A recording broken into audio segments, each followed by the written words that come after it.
Hello, everyone, and welcome back to another English learning session. Today, we're focusing on a skill that shapes how well you can connect with others in English, building vocabulary.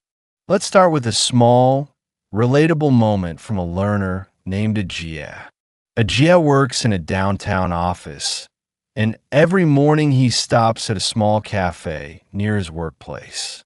One day, he wanted to order a cold coffee with milk, but he couldn't remember the word iced latte.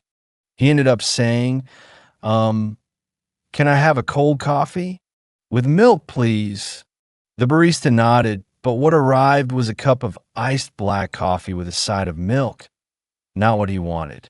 Ajia felt a little embarrassed. He knew he'd learned words for drinks before, but in that moment, they just vanished. Later, he thought, why do I always forget words when I need them most? If you've ever had a moment like this, where you can't find the right word to order food, talk about your day, or ask for help, you know how frustrating it can be. Vocabulary isn't just a list of words to memorize. It's the tool that lets you share your thoughts, understand others, and feel confident in conversations. Think of it like having a toolbox. If you only have a hammer, you can't fix a leaky faucet or hang a picture. The more tools, words, you have, the more you can build with English, whether that's a chat with a friend, a work email, or a story about your weekend. But here's the good news. You don't need to memorize thousands of words from a dictionary to grow your vocabulary. The best way to learn words is to meet them in real, everyday moments. Use them in ways that matter to you, and let them become part of your routine. Over the next 45 minutes, we'll walk through how to do this with simple, actionable steps that Ajia and many other learners use to turn I can't remember into I can use it easily. We'll avoid complicated words, stick to scenarios you might encounter daily, and keep the focus on natural, lasting learning. Part 1. Learning words in context. Make them stick with stories. The biggest mistake many learners make is trying to memorize words alone, like writing cozy in a notebook and hoping to remember its meaning. But words don't live in isolation. They live in sentences, stories, and moments. When you learn a word in context, connected to a place, a feeling, or an experience, your brain doesn't just store it. It attaches it to something meaningful, so you're more likely to remember it when you need it. Take Ajia's experience with the word cozy. A few weeks after his cafe mishap, he found a short English article online about small neighborhood spots. The article said, "The small cafe on the corner feels cozy with its soft lights, warm blankets draped over chairs, and the smell of fresh bread in the air." Ajia stopped and smiled. This reminded him of the little cafe near his home, where the owner always plays soft jazz and gives customers free cookies. Instead of just writing cozy down, he copied the whole sentence from the article, then added his own. "My neighborhood cafe is cozy. They have soft jazz and free cookies, so I stay there to read sometimes." A week later, Ajia went to that cafe with a friend. As they sat wrapped in blankets, he said, "This place is so cozy, right? I love coming here after work." He didn't have to think about the word. It just came out because it was tied to the feeling of sitting in that cafe, listening to jazz, and eating cookies. That's the power of context. It turns a random word into something you know, not just something you memorized. You can do this too, no matter where you are. If you see a word on a bus sign, "Bus 5 is delayed due to traffic," don't just know delayed. Write the full sentence. Then think of a time you experienced it. "My bus was delayed yesterday, so I walked to work." If you hear a word in a song, We keep in touch by sending messages every week connected to your own life. I keep in touch with my cousin in Beijing by video call every Sunday. If you see a word on a grocery store sign, fresh vegetables today, tied to a recent trip, I bought fresh carrots yesterday to make soup. Every time you link a word to a personal moment, you create a memory hook that makes it hard to forget. Ajien noticed this with the word breeze. He first saw in a poem he read online. A soft breeze blew through the park, carrying the smell of flowers. A few days later, he felt a light wind while walking to work and thought, "This is a soft breeze, just like the poem said." He said to his colleague, "The breeze today makes walking to work so nice." From that day on, every time he felt a gentle wind, he thought of the word breeze, and he never forgot it. Context turns words from abstract symbols into parts of your life. Part 2. The power of repetition. Meet words again and again.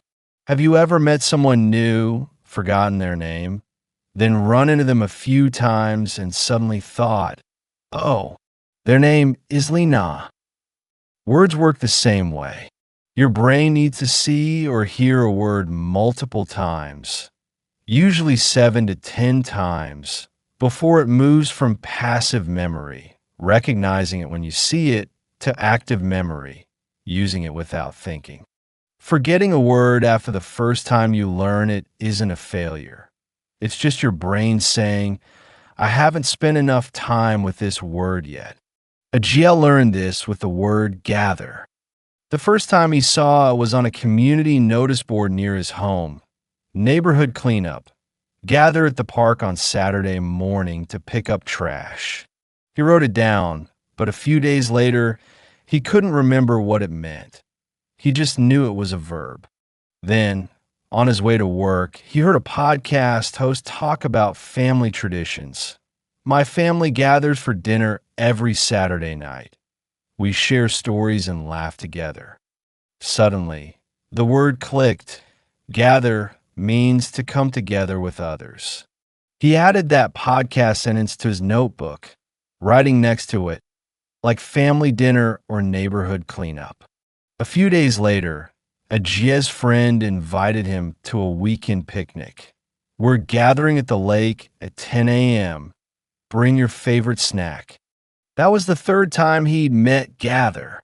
He texted back, "I'll bring fruit. Can't wait to gather with everyone." Later that week, he saw a post on social media from a local bookstore. "Gather with other readers this Sunday to discuss our monthly book." He thought, "There's gather again, this time for a book club." By the end of the week, he'd encountered gather in the notice board, the podcast, his friend's text, the bookstore post, and even a TV show where characters gathered for a birthday party. That was 5 encounters, and he was already using the word easily. Ajia kept track of his word encounters in a small notebook. For gather, he wrote, notice board, gather at the park for cleanup. Podcast, family gathers for Saturday dinner. Friends text, gathering at the lake for picnic. Bookstore post, gather with readers Sunday. TV show, characters gather for birthday. By the 8th encounter, when he heard a song with the line, gather your friends and dance, gather felt like an old friend. He didn't have to think about its meaning. He just knew how to use it. Repetition doesn't mean you have to study the same word for hours each day. It means letting words naturally appear in different parts of your routine. For example, if you learn crunchy from a bag of chips, crunchy potato chips, you might later hear it in a cooking video. Make sure the chicken skin is crispy and crunchy. See it in a food review, the salad has crunchy nuts. Or say it when eating an apple. This apple is so crunchy. If you learn calm from a yoga video, breathe deeply to stay calm. You might hear from a friend, take a deep breath, stay calm. See in a magazine article, calm music helps you sleep.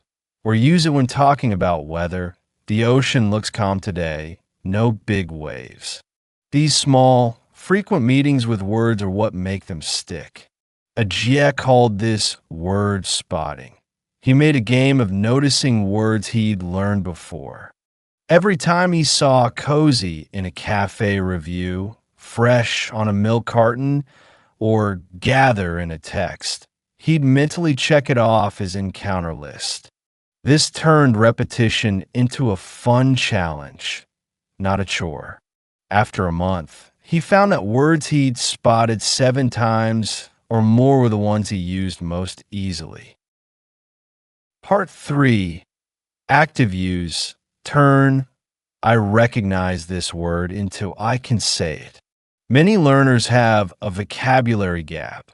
They can recognize 500 new words when reading or listening, but they can only use 50 of them when speaking or writing.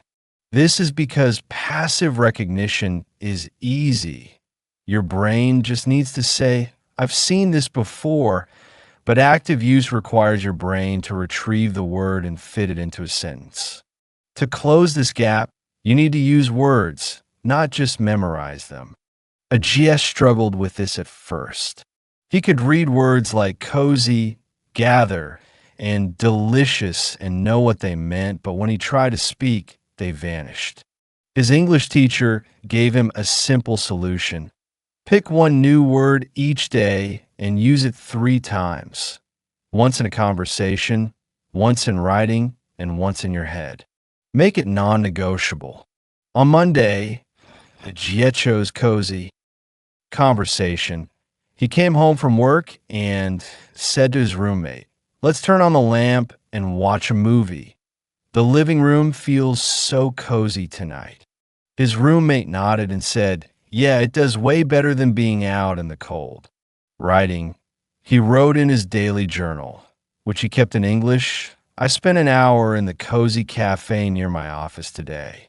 I read a short story and drank hot tea. It was the best part of my day. In his head, while folding laundry, he looked at his soft blanket and thought, this blanket makes my bed feel cozy. I'll sleep well tonight. At first, this felt forced.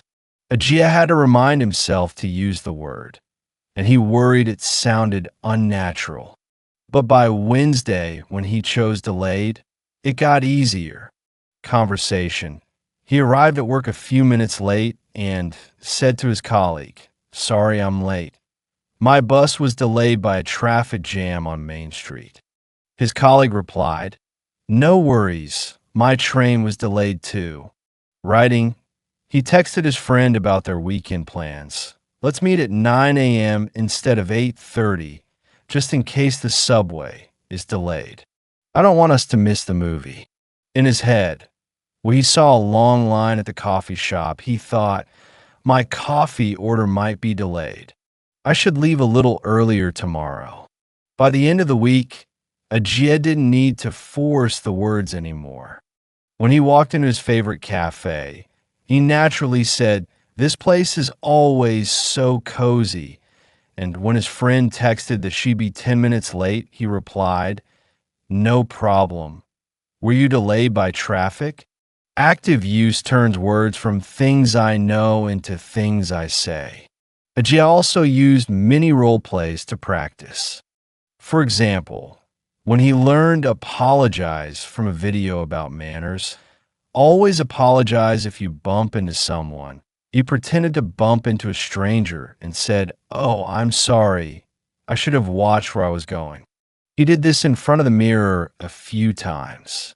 A week later, he accidentally bumped into a coworker and said, I'm so sorry. Let me help you pick that up.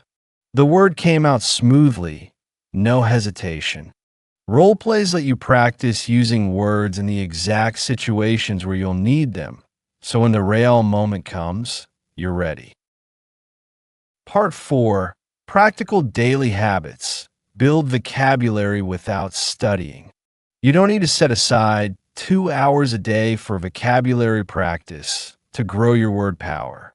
The best way to learn is to weave vocabulary into your existing routine, so it feels like part of your day, not an extra task. Ajay used 4 simple habits that fit into his busy schedule. He worked 9 to 5 and had a 45-minute commute. And after 3 months, he'd added over 150 new words to his active vocabulary. Read small English every day. Ajay didn't like reading long novels. He found them overwhelming. So he focused on small English, short, easy text that took 5 to 10 minutes to read. He did this while eating breakfast, waiting for the bus, or taking a break at work. Community notices. His apartment building had a notice board with English translations of important messages. He read things like, "Please do not leave trash in the hallway," and "The elevator will be out of service on Thursday."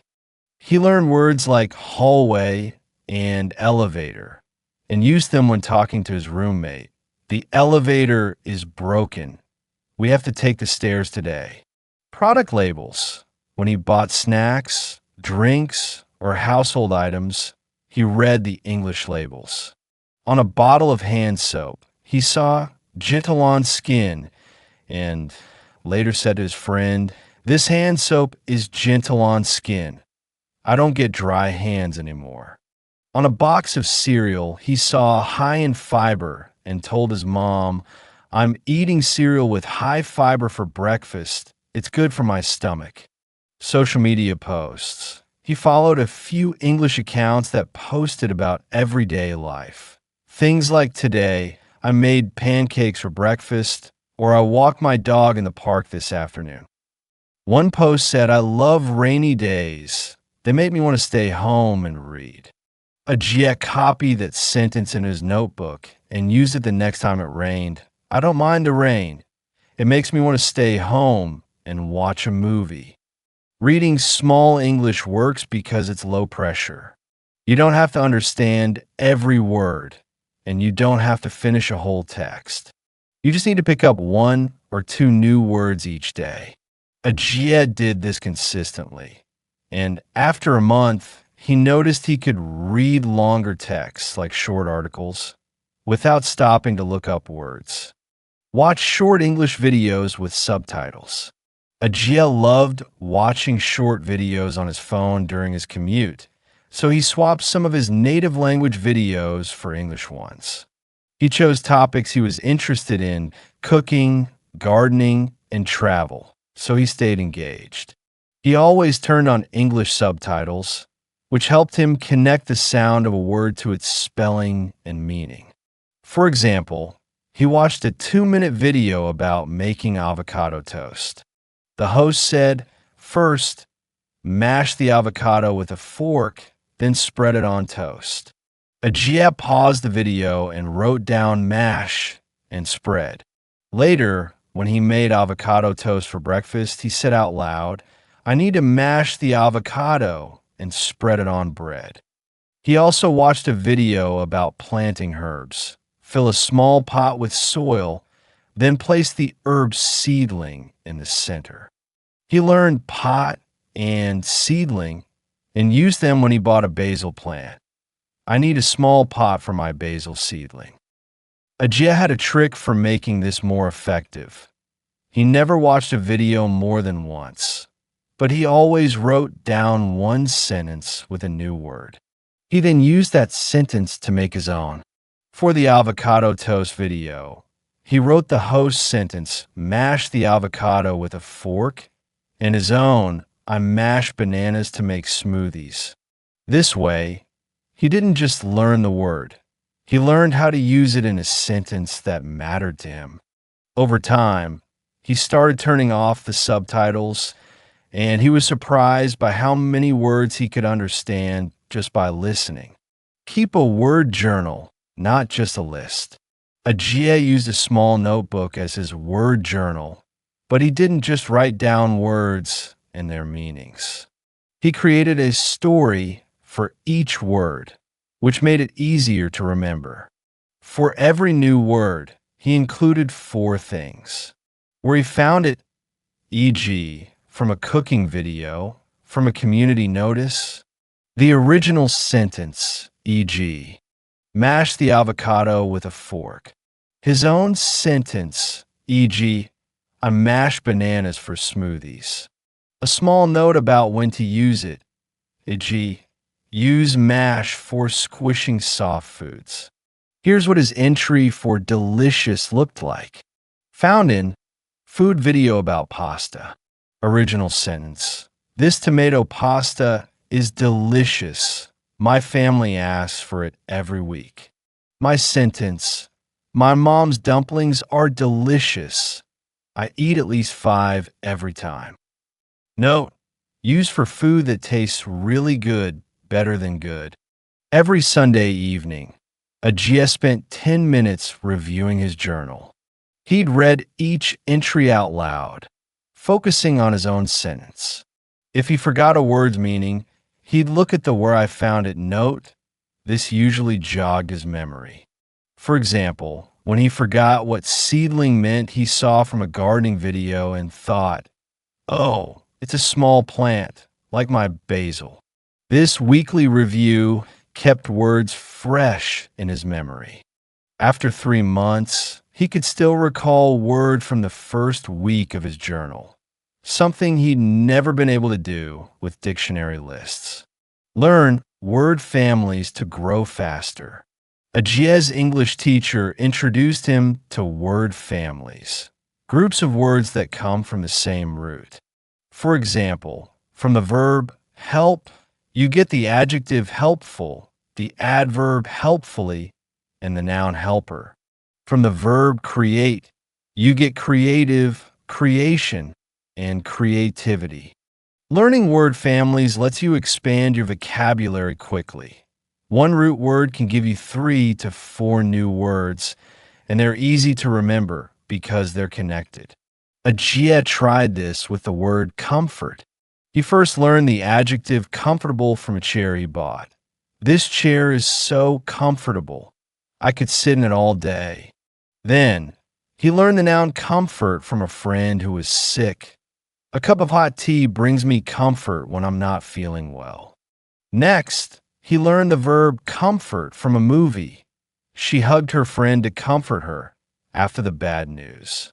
Finally, he learned the adverb comfortably from a travel article. I can sit comfortably on this train because there's lots of space. He wrote these in his journal as a family. Comfort. Noun hot tea brings comfort when I'm sick. Comfortable. Adjective my new chair is comfortable. Comfort. Verb. She hugged her friend to comfort her. Comfortably. Adverb, I sit comfortably on the train. This made it easy to remember all 4 words. When he wanted to talk about his chair, he used comfortable. When he wanted to talk about helping a sad friend, he used comfort. Word families turned his vocabulary growth from a slow crawl into a steady walk. He noticed that once he learned one word in a family, the others came naturally. He didn't have to memorize them separately. Part 5. Avoid common mistakes that slow you down. Even with good habits, Ajia made mistakes at first, mistakes that many English learners make. Once he fixed these, his vocabulary grew twice as fast. Let's look at the most common ones, so you can avoid them too. First, Ajia used to memorize 20 words a day from a dictionary app. He'd spend 30 minutes each morning flipping through flashcards, but by the end of the week, he could only remember 2 or 3 of them. The problem was that he wasn't using the words. He was just memorizing their meanings. Now, he learns 2 to 3 words a day and uses each one at least 3 times. He says, 10 words I can use are better than 100 words I forget. Quality always beats quantity when it comes to vocabulary. Second, he used to rely only on translations. For example, he'd write cozy equals suited in his notebook and stop there. But when he tried to use cozy in a sentence, he couldn't because he only knew its translation, not how it's used. Now, he learns words with sentences and images. For cozy, he thinks of his neighborhood cafe with soft lights, not just a Chinese word. For breeze, he thinks of the feeling of wind on his face, not just a translation. This makes words more memorable because they're tied to senses and experiences, not just other words. Third, a GA used to ignore pronunciation. He learned the word delicious but didn't know how to say it. He pronounced it delicious instead of delicious. When he tried to use it in a cafe, the barista looked confused and the GF felt embarrassed. Now, he checks pronunciation every time he learns a new word.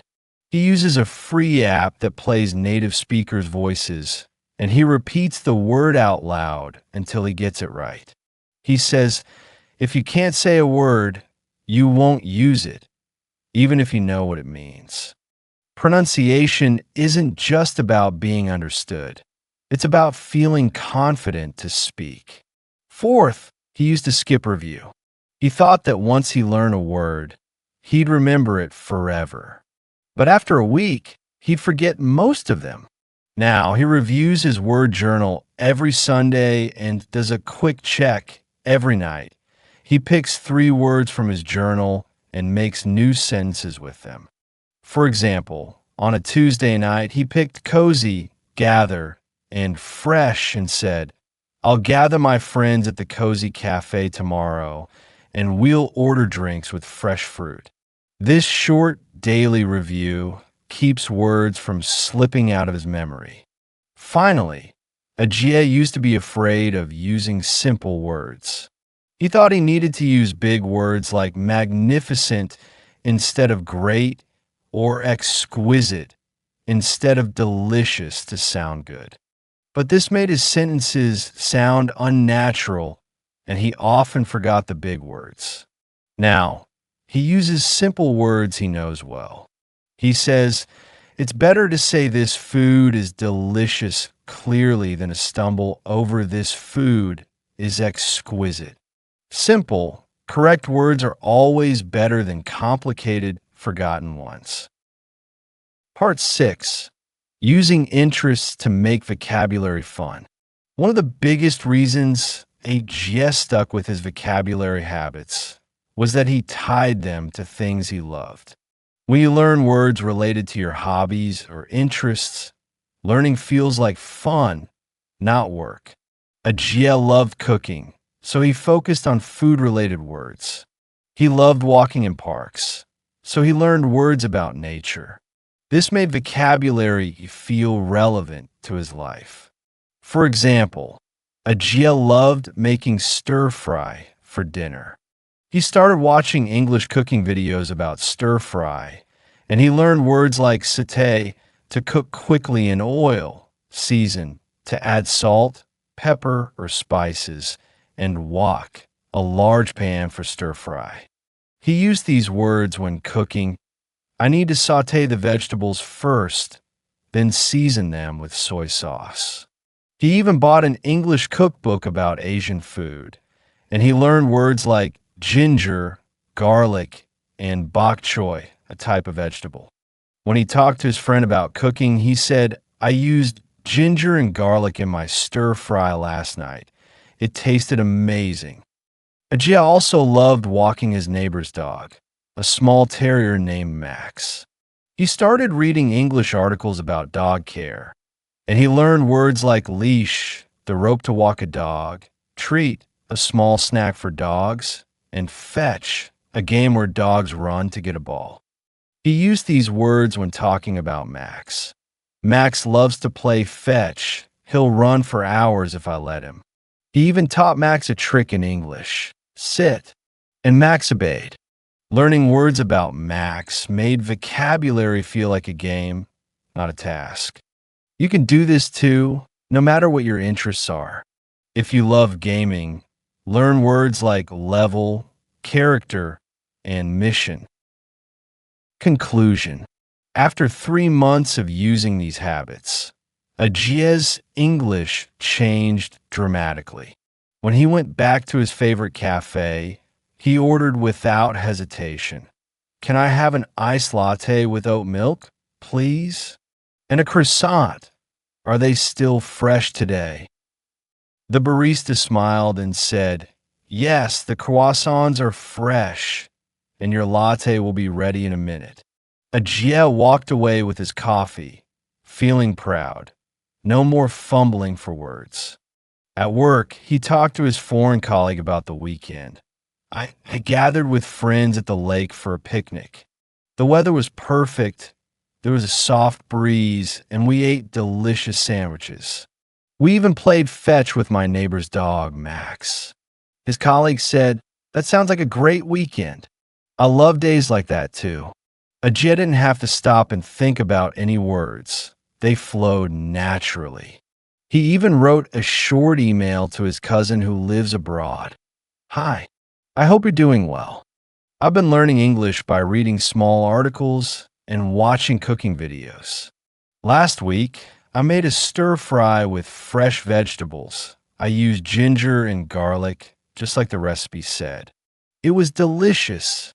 Let's video call soon. We can talk more about my cooking and your new job." I miss our chats. Ajay's story shows that building vocabulary isn't about memorizing endless lists. It's about meeting words in real moments, using them in ways that matter, and tying them to the things you love. You don't need to be perfect. You just need to be consistent. Pick one habit from today's session. Maybe read small English while eating breakfast, or keep a word journal for new words. Start small and stick with it. Every new word you learn is a new way to express yourself, a new way to understand others, and a new step toward feeling confident in English. Remember, vocabulary grows little by little, day by day. You won't notice a change overnight, but after a month, 2 months, 3 months, you'll look back and be surprised by how many words you can use easily. Thank you for joining today's session. I hope you leave with a clear plan to grow your vocabulary. With patience, practice, and a little fun, English will stop feeling like a foreign language and start feeling like a part of your life. Keep learning, keep using, and soon you'll be able to say exactly what you want whenever you want.